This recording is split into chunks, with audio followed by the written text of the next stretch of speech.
Senhoras e senhores, pedimos a atenção de todos. Gostaria de convidar o presidente do IASP, Dr. Renato de Melo Jorge Silveira, e a nossa palestrante convidada, a excelentíssima senhora ministra Carmen Lúcia, para a saudação e apresentação.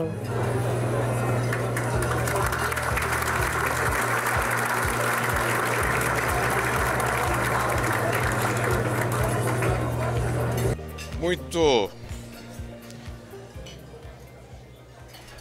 bom dia a todos, muito bom dia a todas.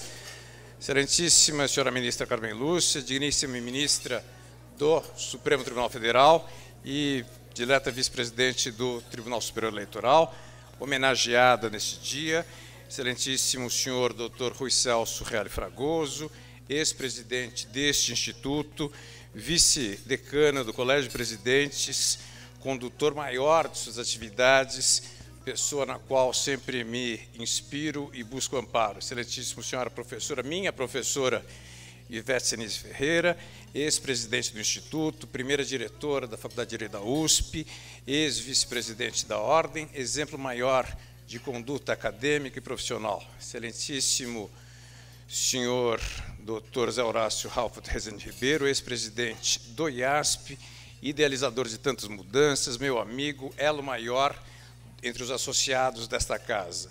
Excelentíssima senhora doutora Patrícia Vanzolini, digníssima presidente da Ordem dos Advogados do Brasil, seccional São Paulo, excelentíssimo senhor doutor Antônio Cláudio Maris de Oliveira, ex-presidente da Ordem, da Associação dos Advogados, conselheiro desta casa, pessoa a quem qualquer elogio se faz fugaz. Excelentíssimo senhor doutor Eduardo Mangi, meu querido amigo, presidente da Associação dos Advogados de São Paulo, na pessoa de quem agradeço a presença de toda a sua diretoria e parceria constante. Agradeço também a presença dos ex-presidentes daquela casa, doutor Perissé, doutora Viviana Girardi, meu querido amigo, doutor Mário Luiz Oliveira da Costa, doutor Antônio Ruiz Filho, que retornou a estes almoços.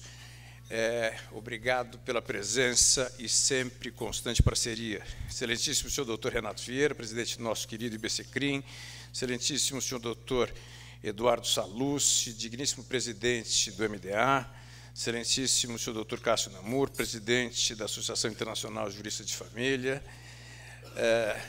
meu caríssimo desembargador Macraken, representando aqui o TJ de São Paulo, que nos abrigou nos 1800 e que por este instituto é sempre reverenciado, excelentíssimo senhor desembargador Antônio Carlos Cedenho, digníssimo vice-presidente do TRF3, excelentíssimo senhor doutor juiz Orlando Girardi, digníssimo presidente do TJM de São Paulo, nossa Corte Castrense, que também recebeu, senhora ministra, o Congresso Brasileiro de Direito Constitucional na semana passada, excelentíssimo senhor doutor Mário Sarrubo, meu querido procurador-geral de Justiça, pessoa que começa a ser frequente neste instituto, que está sempre por ele convidado, excelentíssimo senhor doutor ministro Roberto Rosas, conselheiro desta casa, mestre e exemplo de todas as horas, excelentíssima senhora doutora juíza Vanessa Mateus, presidente da APAMAGES, excelentíssima senhora conselheira federal da Ordem dos Advogados do Brasil, doutora Silvia de Souza, excelentíssimo senhor doutor Isaac Sidney, minhas senhoras e meus senhores. Gostaria de agradecer a presença de todos, destacando a particular gentileza e sempre o espírito iaspiano de Paulo Tunani, Marina Pinhão Coelho, Cecília Mello, para além de figuras absolutamente emblemáticas que me dão a satisfação de encontrar com elas, como o Dr. Zé Luiz de Oliveira Lima e Dr. Marco Florencio. Agradeço ainda a toda a diretoria na pessoa do Dr. Edgar Silveira Bueno e das colaboradoras do Instituto, Elane Bianca, Raquel e Deise. Senhoras e senhores, minha caríssima ministra, normalmente eu principio, senhora ministra, esta fala enaltecendo a história do IASP, a história dos institutos, dos advogados, na construção da advocacia. Isso é um tema, a mim, particularmente caro, é um tema caro ao IASP, é um tema caro e destacado no vídeo promocional que vemos, mas talvez isso se mostre um tanto despiciento, uma vez que a nossa dileta ministra foi diretora do Instituto dos Advogados do Rio de Janeiro, foi diretora da revista do IAB, nossa entidade co-irmã. A ministra viveu o Instituto, sentiu os problemas dos institutos, as felicidades dos institutos.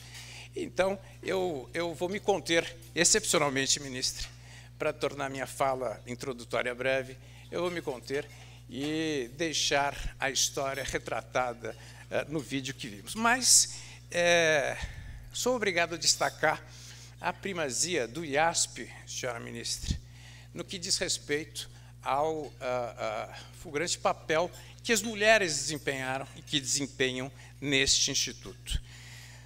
O Instituto dos Advogados de São Paulo foi a primeira das entidades de representação da advocacia a ter não uma, mas duas mulheres à sua presidência.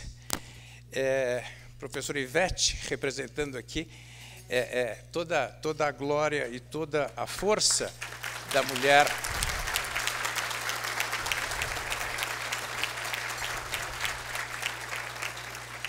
Toda a força da mulher, toda a coragem da mulher advogada, da mulher gestora, da mulher assumindo o seu devido papel na sociedade. Mulheres de coragem, senhora ministra, mulheres que nunca faltaram quando chamadas.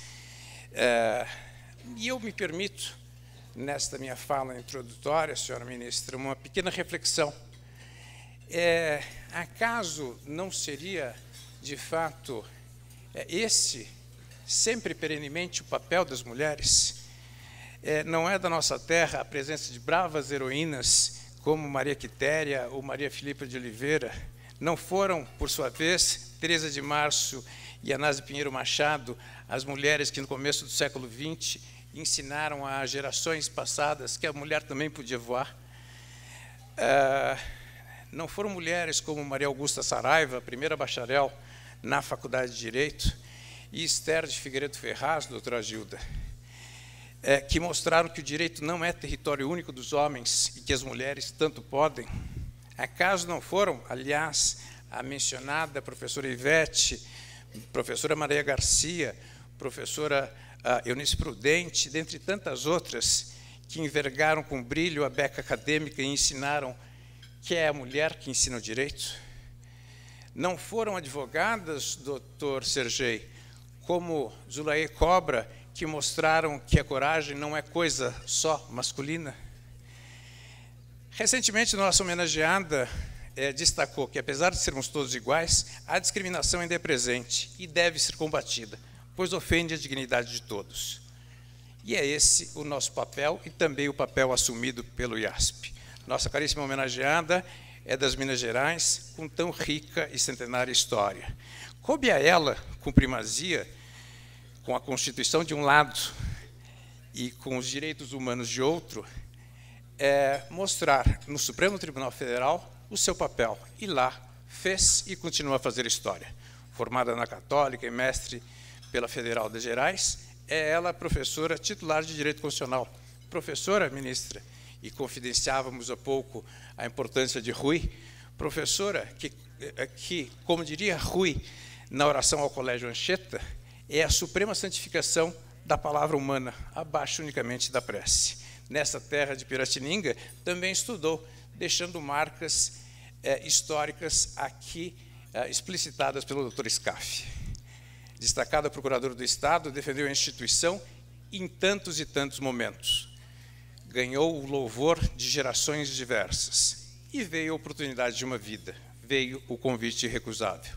Galgou o posto mais alto do Poder Judiciário Nacional e, como a segunda mulher a ocupar uma cadeira daquela corte, desempenhou largo trabalho. Enfim, senhoras e senhores, uma juíza completa, em defesa de um constitucionalismo contemporâneo que se aperfeiçoa a cada dia. E foi mais. Foi ainda presidente da República, durante um curto espaço de tempo, é verdade, mas implementou, naquela oportunidade, políticas várias, como a de inclusão do autista, coisa que também é pauta do IASP, senhora ministra, nas mãos do nosso glorioso amigo e advogado Leonardo Massucci. É verdade que existem dificuldades, é verdade que o reconhecimento nem sempre é fácil, mas, como sustentou Sua Excelência, as mulheres não querem empatia, querem o respeito a seus direitos. E, neste sentido, estamos todos ombreados, senhora ministra. Sabemos que Vossa Excelência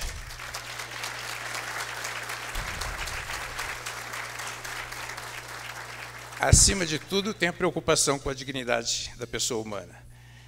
No Brasil, é de se dizer que a marca da justiça em toga feminina tem um nome consagrado e imutável, sem reflexões, é Carmen Lúcia.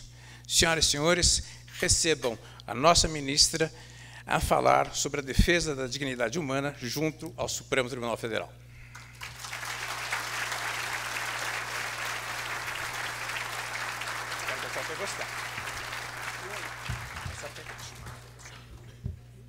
Boa tarde a todas e todos, senhoras e senhores. Eu quero que o presidente do Instituto dos Advogados de São Paulo, doutor Renato, saiba que não é retórica o meu agradecimento, longe disso. Eu me sinto não apenas agradecida de estar aqui, na verdade, eu queria estar dando um dedo de prosa com cada um dos senhores. E acho que, se eu ouvisse, seria melhor para todos nós, principalmente para mim, que sairia daqui muito mais enriquecida. Mas quero que saiba que eu me sinto muitíssimo honrada de estar aqui, verdadeiramente. Como já se referiu, doutor Renato, eu sou um pouco, nessa altura da vida, quase centenária, como eu sou, um pouco do almoxarifado já do Instituto dos Advogados, porque eu sou do Instituto dos Advogados do Brasil, com sede no Rio, do Instituto dos Advogados de Minas Gerais, e tenho andado junto em muitas lutas com os institutos. Até outro dia, numa passagem pela garagem do Supremo, doutor Roberto Rosas, uma servidora, disse, olha, a minha filha quer ser igual à senhora. Eu falei, nem pense nisso. Eu sou um fracasso, eu sou, como diria o meu conterrâneo de Montes Claros, Darcy Ribeiro, eu sou uma fracassada. Não queria estar no lugar de quem venceu, mas sou uma fracassada. Eu luto pelos direitos humanos, o mundo está do jeito que está. Eu luto pela democracia a minha vida inteirinha, desde a faculdade, que tenho ciência disso, e não consigo chegar a um bom termo. Eu luto para o Brasil ser uma federação verdadeiramente, cada vez mais eu vejo centralizações. Não, arruma outra pessoa para ela querer ser igual, é melhor. Há uns dias atrás, passando de novo pela garagem, tenho que ir do gabinete até o plenário, tenho que fazer essa passagem, ela me disse, oh, ministro, queria dizer para a senhora que eu falei com a minha filha, para ela arrumar outra pessoa, que a senhora falou que é uma fracassada. Mas minha filha é renitente, falou, eu quero ser fracassada igual a ela. Diz isso. Nós, mulheres, somos visceralmente tendentes a não aceitar nenhum tipo de fracasso. E isto é que nos faz estar juntos, e por isso é que eu queria muito mais estar ouvindo do que falando nesses minutos que me foram postos. Mas é que na pessoa do presidente, apenas para não despender muito tempo, todos se sentissem individual, pessoalmente cumprimentados por mim. Queria muito dar um abraço em cada um. Ando precisada muito de abraço, porque, em geral, eu tenho xingamentos atualmente.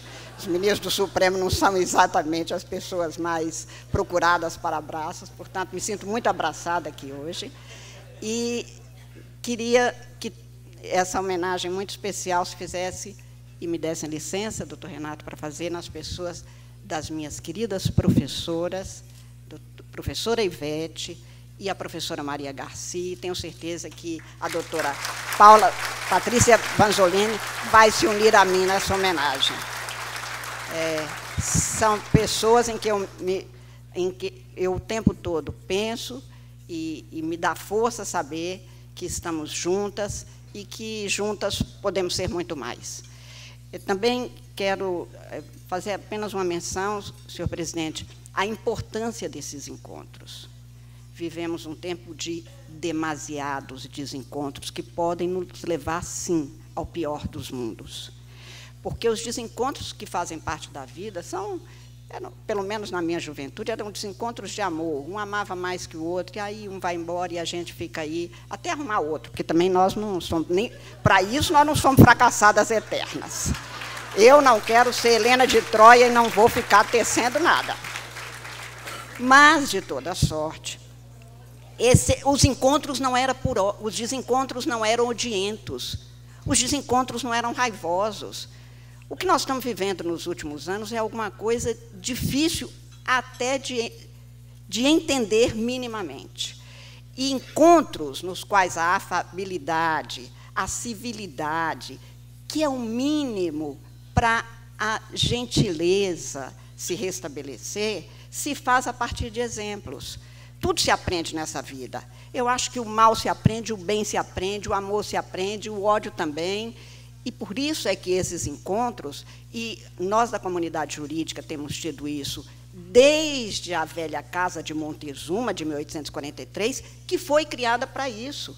Os criadores e o primeiro presidente Montezuma pensavam em juntar, reunir os advogados, para que dali saíssem propostas. Em 1888, quando veio, que seríamos o Instituto da Ordem dos Advogados, para vir a criar a Ordem dos Advogados, tinha este intuito, e vivemos juntos na Constituinte, que eu tive a oportunidade de presenciar e trabalhar, em 86, 87, até a promulgação em 88 da Constituição, estivemos juntos, e é muito importante que continuemos juntos, por uma razão que eu tenho dito, em lugares que não são da comunidade jurídica, que é simples para nós. O contraditório faz parte da nossa vida. Quem advogou, e eu advoguei 30 anos, e se Deus quiser voltarei a advogar, quem advoga sabe que não é que não há nenhuma tristeza em ter o contraditório, é que é muito instigante para um advogado ter do outro lado um ótimo advogado. Porque não tem nada demais, o cliente dele acha que tem direito, o meu também acha que tem direito. O contraditório faz parte da nossa vida. Então, ao contrário de nós e eles, uns e outros, e agora não é nem adversário, agora são inimigos, isto é alguma coisa estranha e que tem que ser estranha ao profissional do direito, porque senão alguma coisa está completamente errada. Nós vivemos do contraditório, ainda que seja para que desta contradição saia uma conciliação, saia pela via da arbitragem, pela via de alguma forma de compor esse litígio, mas que saia a aplicação do direito sem ódios, com a sensação de justiça, que é um valor que nos move e que nos distingue de outros animais. E eu estou, cada vez mais, vendo perder isso. Outro dia dizia para um advogado, jovem ainda, e eu vou dar o desconto da juventude, porque no 5º ano de Direito é a única vez na vida em que a gente tem a ilusão da imortalidade e da sabedoria. Quando um aluno outro dia me disse, eu sou aluna da graduação e eu gosto da graduação, e um aluno me disse assim, o Hans, professora, a senhora ficou falando o semestre inteiro do Hans, e o Hans, inclusive, eu não acho que ele falou isso. Quem é Hans? Hans Kelsen. Falei, eu não tenho essa intimidade que você tem com ele, de jeito nenhum. Mas quando você tem 21 anos, deixa comigo, professora, né? Aí a mãe do outro que morre, é o pai do outro que adoece, é o irmão do outro que tem acidente, é assim mesmo, nós também fizemos isso.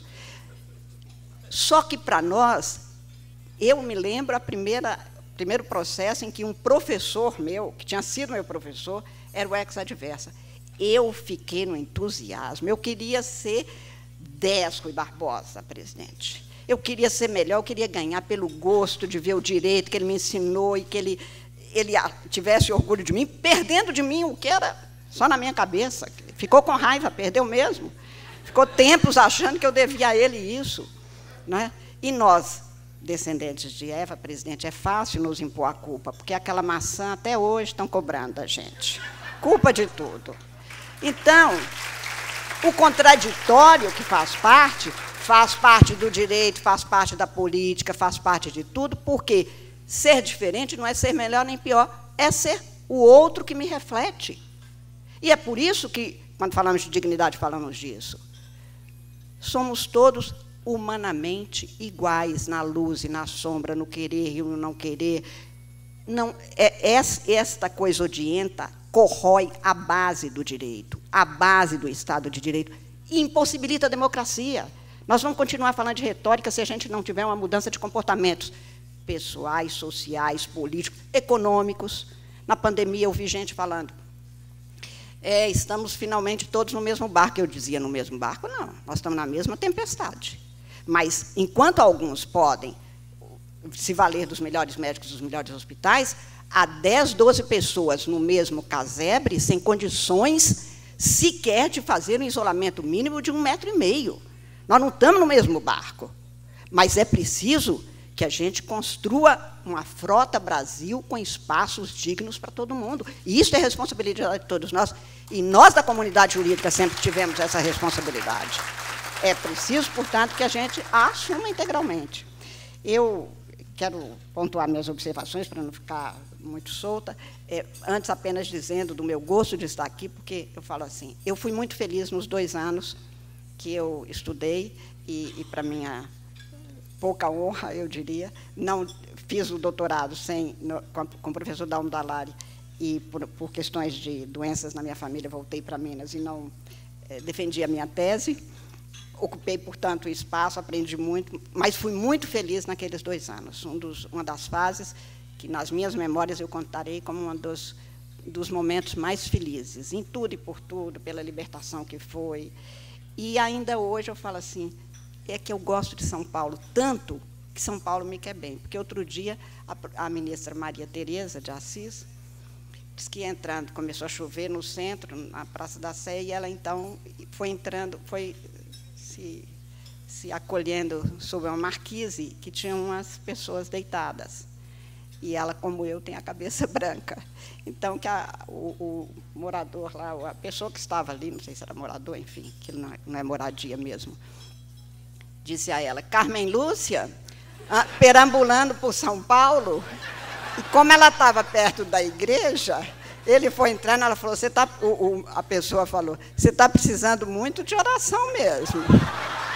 Ela me ligou na sequência para dizer, olha, São Paulo, você fala tanto e elogia tanto São Paulo, é a mineira que mais gosta de um café com leite, mas realmente, lá, rapaz lá deitado, e que ela ainda tentou falar, eu não sou Carmen Lúcia, que ele falou, então não te conheço. É uma delícia essa cidade. Posso eu não gostar de São Paulo e de vir aqui? Sem chance. Enfim, mas para levar bem a sério as observações que eu queria, e rapidamente, não quero tomar mais do que o tempo necessário, já tomei algum, para dizer o seguinte, não há possibilidade de nós não nos comprometermos com a efetivação jurídica, social, política e econômica da dignidade humana, que é hoje o princípio mais importante do direito, o princípio mais importante do direito contemporâneo, o princípio mais importante do direito brasileiro positivado, o princípio mais importante da Constituição brasileira, e esta expressão formal, objetiva e taxativa do inciso 3 do artigo 1º é o que conduz o raciocínio dos advogados, dos juízes e dos juízes do Supremo Tribunal Federal, porque é fundamento autônomo para que a gente possa decidir. É uma formulação da humanidade, que eu vou pedir licença para fazer uma leitura rapidíssima de uma passagem que, desculpa, que é do, acho que não tenho aqui o texto, porque não tenho aqui tentar, não, mas já consegui, do Albert Camus, em 1957, quando recebeu o Prêmio Nobel de Literatura. Ele é de uma geração de pessoas que viram todas as indignidades, todas as atrocidades cometidas pelo ser humano contra o ser humano, se é que é humano aquilo tudo que se faz com a violência que desborda de um mínimo de emoção e sentimento de humanidade. Naquela ocasião, no discurso, dizia Camus, cada geração se sente, sem dúvida, condenada a reformar o mundo. No entanto, a minha sabe que não o reformará. Mas a sua tarefa é talvez ainda maior. Ela consiste em impedir que o mundo se desfaça.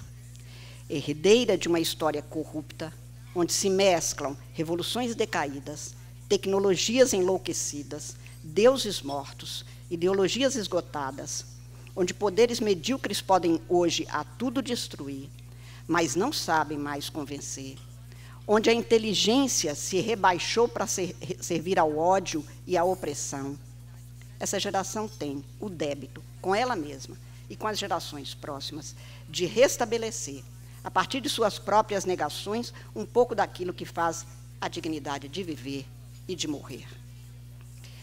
Ante um mundo ameaçado pela desintegração, onde nossos grandes inquisidores tentam estabelecer definitivamente o reinado da morte, ela sabe que deve, numa espécie de corrida maluca contra o tempo, contra o relógio, restaurar entre as nações uma paz que não é a da servidão, conciliar novamente trabalho e cultura e recriar, entre todos os homens, uma arca da aliança. Não há garantias de que a nossa geração possa cumprir essa tarefa imensa, mas é certo que, em qualquer lugar do mundo, ela já tem o desafio duplo da verdade e da liberdade. E, ocasionalmente, sabe morrer por ele sem ódio. É ela que merece ser saudada e encorajada onde quer que se encontre, sobretudo lá onde ela se sacrifica. Quando Camus escrevia isso, eu acho que ele não imaginaria que em 2023 nós estaríamos tão perto, de novo, de ser e dar de cara, toda vez que qualquer um de nós olhe, num pedaço que seja de espelho, que eu sou essa geração. Essa geração que, nesta corrida maluca contra o relógio, precisa de trabalhar para impedir que uma outra geração não tenha chance de existir. E eu acho que nós, da comunidade jurídica brasileira, com a história que nós temos, desde aquela geração de Moctezuma, passando por Rui Barbosa, passando por Seabra Fagundes, passando por homens que se comprometeram permanentemente com o interesse de todos e nunca colocou o seu em primeiro lugar, que, sabendo disso, nós temos a obrigação de saber que democracia não é palavra vã, que não é palavra retórica, que não é palavra de faculdade de direito, que democracia é a vida de cada um de nós, porque é a única forma pensada de viver com o outro, garantindo a liberdade do outro, porque é no reflexo do outro que eu tenho a visão da minha própria existência. Isto não é vão, isto não é pouco, isto é o que dá sentido à nossa vida e nos faz distintos. E eu acho que nós, da comunidade jurídica, temos um diferencial. Desde os bancos da Faculdade de Direito, todos nós sabemos disso. Nós, se formos omissos, seremos omissos, irresponsáveis, e não se esqueçam que o último ciclo do inferno de Dante é a traição, é o do traidor, mas o penúltimo é o do omisso. E a omissão é, aliás, não um caminho, não um passo, mas uma forma de traição, porque, no nosso caso, nós somos privilegiados.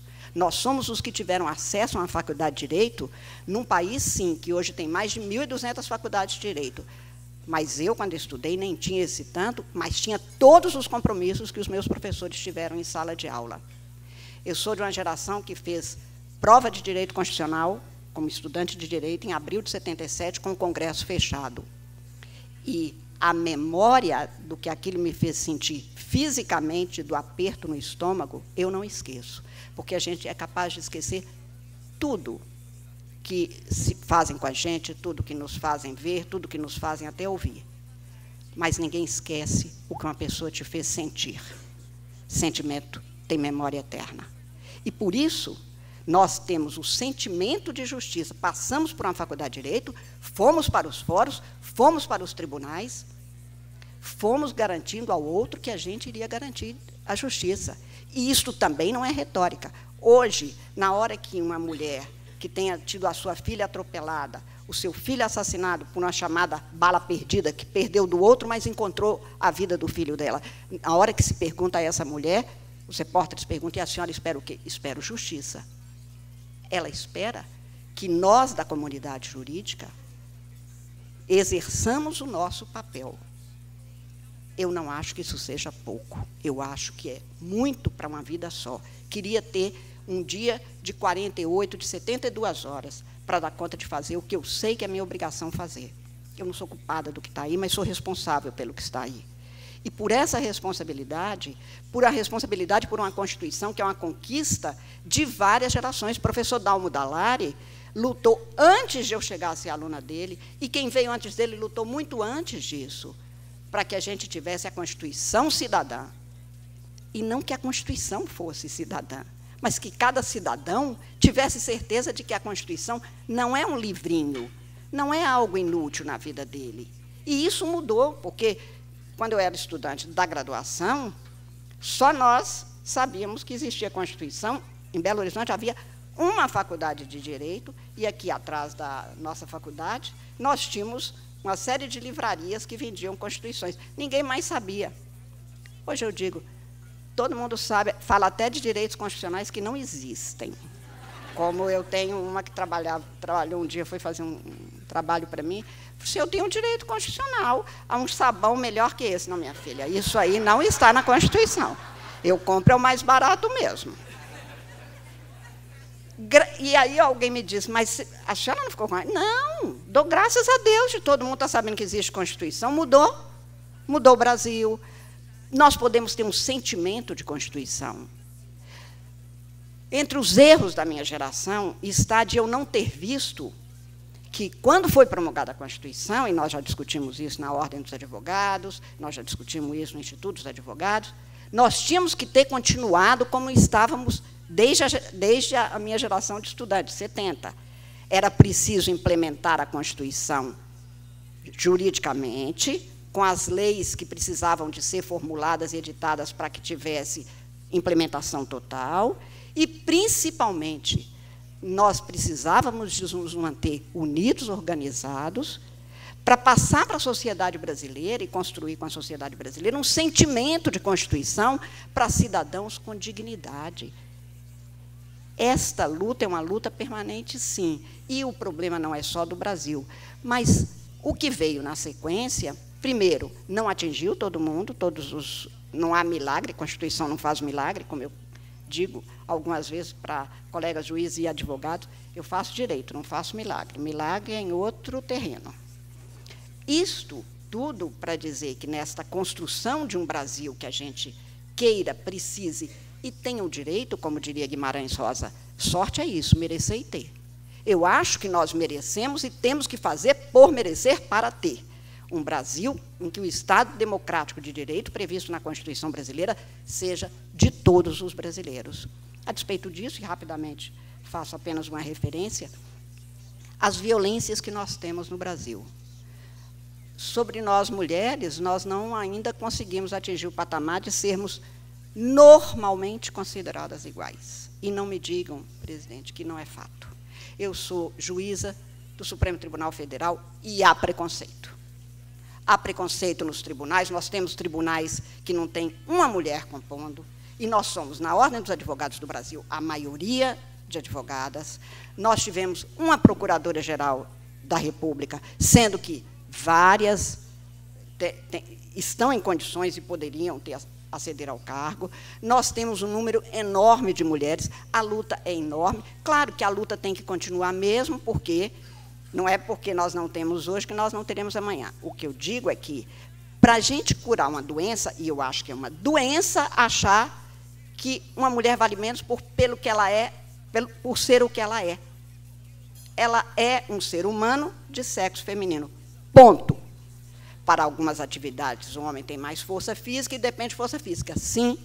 E para mulheres, eu costumo brincar, na hora da gente pôr a toga, como para pôr a beca, mas a toga especificamente, você amarra. E os homens, em geral, nos tribunais, tem alguém que ajuda. E eu falo, não precisa. Eu me visto super bem sozinha. E aí eu me amarro, claro, nós sabemos mais, eu brinco por ser... Não, porque o poder é feminino, vocês nos tiraram, porque nós sabemos amarrar aqui atrás, porque nós desde 12 anos, claro, nós temos roupas que se fecham atrás. Nós usamos sutiã, aqui atrás. Por isso, a mulher, eu brinco com eles, a coroa é feminina, gente, toda coroa é feminina. Nós usamos arquinho, tiraram a coroa da gente, a gente arrumou um arco, arrumou uma coisa para colocar no cabelo, e nem precisa de espelho para saber colocar. Vocês, para colocar uma beca, uma toga, tem que ter alguém ajudando, porque senão não entra de jeito nenhum. É porque é falso, está vendo? O poder é feminino. A justiça é feminina, a liberdade é feminina, a Constituição é feminina. Por isso nós não podemos denunciar. Periga dar ruído.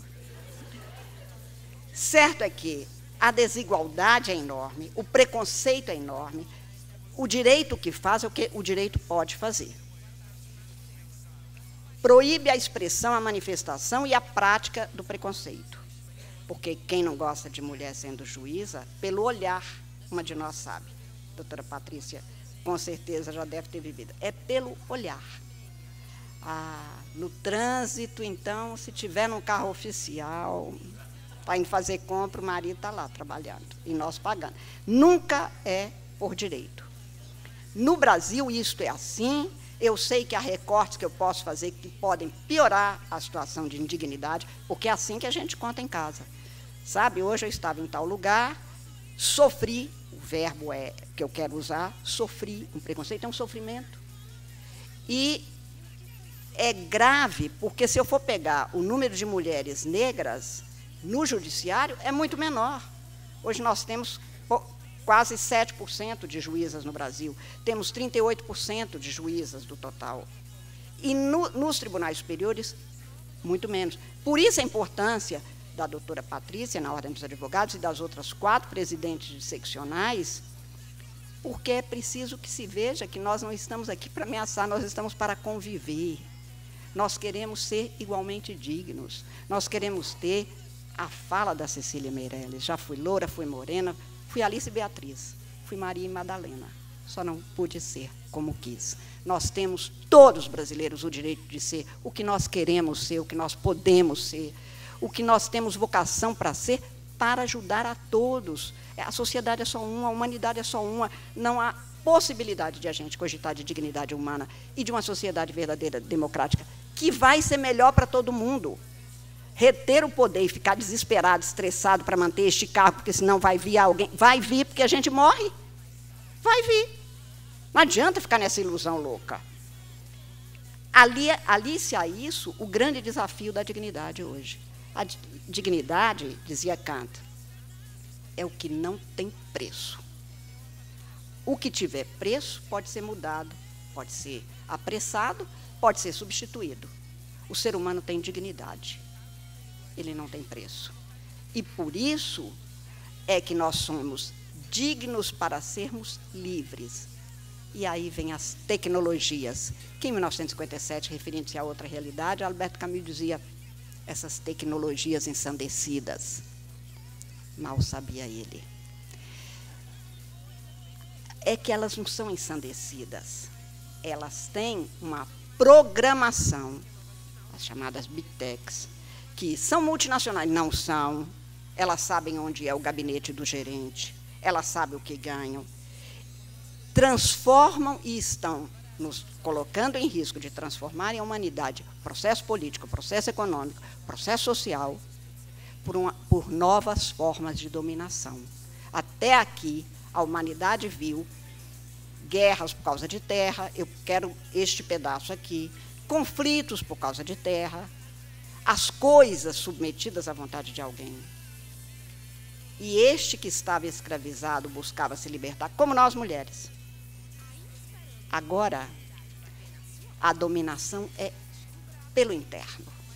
Pergunte à pessoa por que ela quer fazer isso. E ela vai dizer que ela gostou, mas ela não pensou. E quem não pensa não é livre. Quem não é livre não é digno. Simples assim. E a democracia e o Estado democrático de direito se baseia na força e nesta ciência de que, quanto mais você pensar e for educado, mais você é livre. Essa Constituição, que a gente fala, Carta das Liberdades, na verdade, é um documento de libertação. É uma ação permanente por uma liberdade que se expande, que se estende. É isso a vida da gente. Não é? Eu canso de lembrar que o bebê está lá no berço. Não vai sair dali. Começa a engantear, começa a sair, mas não pode sair do quarto. Um dia ele sai no quarto, vai até a sala, mas não pode abrir a porta não, meu filho. Um dia ele abre a porta, mas não pode atravessar a rua. E um dia a gente atravessa a rua, atravessa a cidade, atravessa o mundo, atravessa a vida, porque você se liberta permanentemente. querer que um povo não se liberte por dominação interna ou externa, me mantendo presa ao medo de perder meu emprego. Se eu perder meu emprego, eu vou ter a vergonha de não prover minha família, de não prover quem eu preciso, de não ter amanhã um tratamento de saúde. Tudo isto é uma forma de você escravizar, mas ainda assim as pessoas lutavam. Mas quando te dão uma tela azulada e dizem não preste atenção ao olho do outro, e a pessoa acredita nisso, que é o que essas tecnologias fazem, racionalmente, objetivamente, pensando no que estão fazendo e o que querem, como todas as denúncias, não tenho dúvida. Tenho dito ao meu querido colega e amigo Luiz Fux que nós temos que pensar, inclusive, sobre esse judiciário 4.0, porque não há olho que substitua, não há tela plasma que substitua o olhar humano. Eu sou do interior. 500 vezes eu estava com milhares de coisas para fazer, quando advogada, e não, mas o cliente quer falar com a senhora, mas já está tudo esperando só o despacho do juiz. Ele quer falar com o advogado, como eu quero falar com o médico. Eu não sei o que está acontecendo, eu quero falar com ele. Eu sou do interior, eu sou do Sertão Mineiro, uma das regiões mais pobres do Brasil. A única figura de autoridade em carne e osso que sobrou é a do juiz. Se nós agora vamos colocar um computador e pode ficar em Belo Horizonte despachando sem o advogado precisar... Não, mas tem um juiz de plantão a 180 quilômetros e acha que isso vai...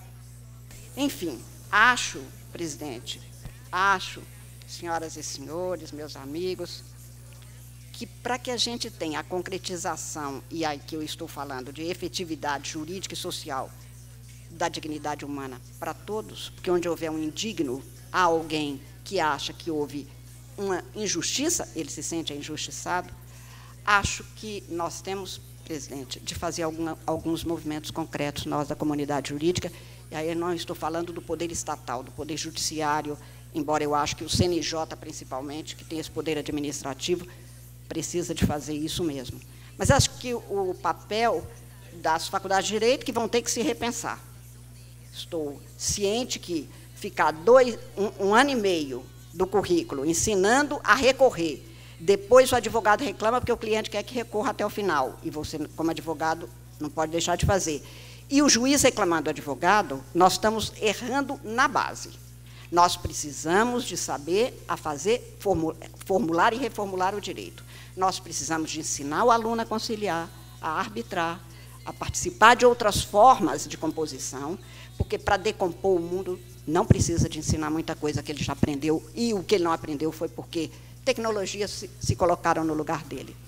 Um dos melhores amigos que eu tenho, o velho presidente da Ordem do Instituto dos Advogados Brasileiros, doutor Marcelo Cirqueira, um velho comunista que me dizia, quando eu era jovem lá, servindo ao partido, tinha um slogan que era assim, você pensa que pensa?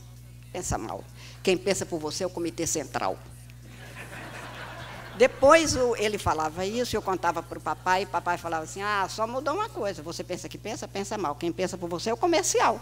Aqui em casa, ele dizia, vocês olham a televisão, não precisa de nada. Olha na televisão, estou precisadíssima disso. Nunca precisou. Não viveu com isso, mas agora viu, agora está pior. Você pensa que pensa? Pensa mal. Quem pensa por você é a rede social. Quem vota por você é a rede social. O que é? Resolvemos que o faroeste digital vai ser bom? O faroeste digital de uma sociedade vai dar um Estado democrático de direito? Eu estou chegando a ver, na Justiça Eleitoral, para onde eu voltei também agora, que nós voltamos à marmita digital. A marmita era isso. Você leva a marmita e abre a marmita na hora de votar, década de 30, 40, me contava o Seabra Fagundes, o ministro Seabra Fagundes, abria e estava ali o voto, ele só depositava. Tanto que, quando ele, que foi o primeiro presidente do Tribunal Regional Eleitoral do Rio Grande do Norte, estava realizando eleições municipais, que alguém chegou dizendo que, olha, falaram que vai mudar o resultado. Ele disse, mas a eleição vai ser só domingo. Mas o resultado, levando pelo trem para o Rio de Janeiro o resultado final já seguiu. Então, nós estamos com a dificuldade, porque o pessoal aqui está querendo mudar. Era na marmita, né? E agora, quando nós proibimos o celular na cabine de votação, disseram, não pode. Eu disse, ué, mas a marmita digital se reinstalou em pleno 2022? Porque era levar e ali estava o voto. É isso que nós queremos? Eu acho que nós temos hoje que fazer reuniões propositivas, OAB, IAB, todas as instituições, hoje a federação dos institutos podem atuar muito mais, inclusive judicialmente. Nós precisamos de conversar, formar consensos e levar propostas. Porque, pelo menos, se não quiserem nos atender, e eu acho que essas big techs precisam de ser reguladas, Estado de Direito, construindo uma fortaleza e colocar na porta, deixar na porta uma passagem de papelão, que é isso que nós fazemos quando não se regula essas entidades, não é possível. Ou bem queremos Estado democrático de direito, como está na Constituição, ou bem precisamos de contar para o povo que isso não é mais possível de acontecer neste mundo e estamos caminhando rapidamente para o precipício. Eu acho, precipício jurídico, com justiça, com dignidade para todos. Meu pai contava muito que um determinado jogador de futebol, e eu adoro escutar jogadores que realmente me ensinam por inteligência, e tem outros que falam ali no frege da hora, perdeu por quê? Perdeu porque perdeu. Como dizia Milton Campos, perdeu a eleição porque não tive votos, o outro teve mais que eu. Simples, a gente não precisa de ficar explicando, né? Porque Freud explica, mas não dá jeito, então, problema sempre. Mas o papai falava de um que ele gostava até como jogador, e dizia assim, mas ele não pode falar, porque imagina o que ele falou depois de um jogo. O time dele estava para perder, e aí o repórter perguntou no final, escuta, seu time estava para perder, e no final, ao que ele respondeu, meu time é um time de coragem, não perde assim não. Estava à beira do precipício, mas nós tivemos coragem e demos um passo à frente. Eu, às vezes, fico achando que, no caso do Estado Democrático de Direito, as coisas estão indo ruim. Nós estamos retrocedendo em direitos. Mas a gente chega à beira do precipício. Não, vamos parar e pensar como é que nós construímos pontes. Pontes entre pessoas, ponte entre instituições, ponte entre as nações, para chegar a esta nova arca da aliança, sem alianças e com conflitos permanentes, insolúveis nos termos do direito, não teremos uma Constituição garantidora do Estado Democrático de Direito. Eu termino dizendo que, citei no início Camus, dizendo que no poema Nosso Tempo, Drummond dizia que este é um tempo de partido, também falando daquele período, ele é da mesma geração, final da Segunda Guerra Mundial, portanto, do período da Segunda Guerra. Este é um tempo de homens partidos. Meu nome é tumulto e escreve-se na pedra. Mas, no final, ele dizia, é preciso que nós continuemos de mãos dadas. E eu acho que o grande mérito que nós temos é que continuamos a ter olhos para nos ver e mãos para que a gente continue juntos. Eu acredito que continuaremos, que almoços como esse podem se repetir muitas vezes, não apenas para um falar, mas para que todos nós sejamos capazes de ouvir, porque eu também sou de uma geração que a minha mãe dizia, fala baixo que as paredes têm ouvido. A gente morava numa casa pequena, a doutora Patrícia já me viu contar isso, e parede meia. Então, ela dizia, fala baixo que as paredes têm ouvido. Hoje eu falo para os meus sobrinhos, fala alto que os ouvidos têm paredes. O menino do lado está com o celular. Nós queremos um país de homens e mulheres interessados em prosear e, a partir daqui, formar laços que sejam, se for desencontro, que seja só de amor. Muito obrigada mais uma vez.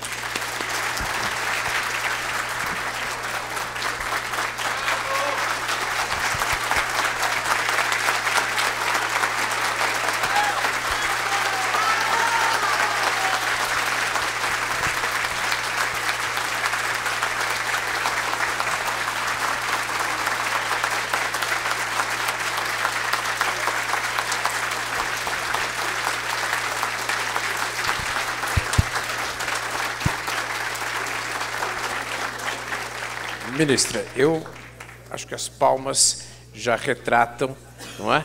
O que foi este evento. Eu queria dizer duas palavras somente. Primeiro, é que eu iniciei a minha fala com um pouco de inveja do IAB, mas no decorrer da sua fala já me antecipo a dizer que também o IASP é sua casa, tenha aqui, mas não tenho a menor dúvida, e como a senhora mesma disse, vai ser chamada novamente, faço questão da sua presença e queria só passar às mãos de Vossa Excelência uma pequena placa alusiva a este evento.